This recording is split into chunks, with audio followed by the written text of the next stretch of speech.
cultural background, has a big part in my work, and I'm really inspired by what the artists that have come before me have done. And I've tried to do a lot of research over the years on what that artwork represents, the artwork of my relatives in the past. And so I see myself as continuing their spirit of making and some of the ways of creating that they did in the past. And so, we're part of a culture that never went away, even though in the mainstream I think there's a sense that we don't exist anymore. We're still here, and we're still a very powerful culture, Northern Cheyenne people, and so my expression is centered around kind of defining my experience in this time period, just like my relatives in the past did in their time period. The whole concept of traditional, I think, is kind of a foreign concept to Native people. I think it's something that came from the outside, and so we've always created work that's innovative, that combines multiple types of materials.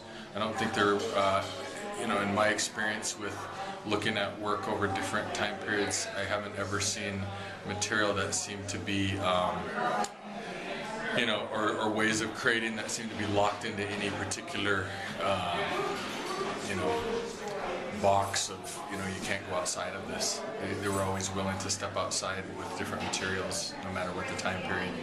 And, there's different parts of our experience that need to stay as close to the same as they were in the past as possible. And those are more of the ceremonial ends of things.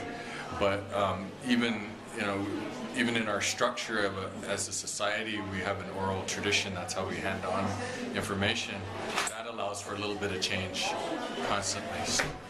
And then, so we have this, on one end of the spectrum, we have more ability to flex and change, and on the other end, there's a tinier bit, but there's still some flexibility there. So we're all about this kind of ability to morph and adapt to whatever situation we're up against.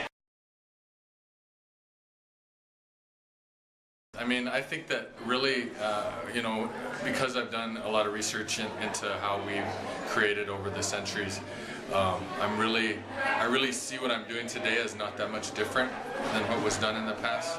They were doing performance art, they were doing installation, these are kind of cutting edge forms today, but in reality they were confronting those kinds of structures, creative structures and environments, and sort of addressing environment, and so I'm just continuing that way of creating that's always been there, and so I don't see myself as particularly innovative. I'm just doing, like I said, the exact same thing they did, which was just take materials in your time period and express what's happening in this moment that you're in. And so, and the power of that for me today, I can look back at that work and I can learn from what they did. I can know what they were up against. I can get a sense of how they dealt with it, how they confronted change and difficulties, and their strategies for survival are built right into those pieces. So if we as living Native people and non-Native people even look to those works, we can see the how a culture overcame hardship and stayed a living culture.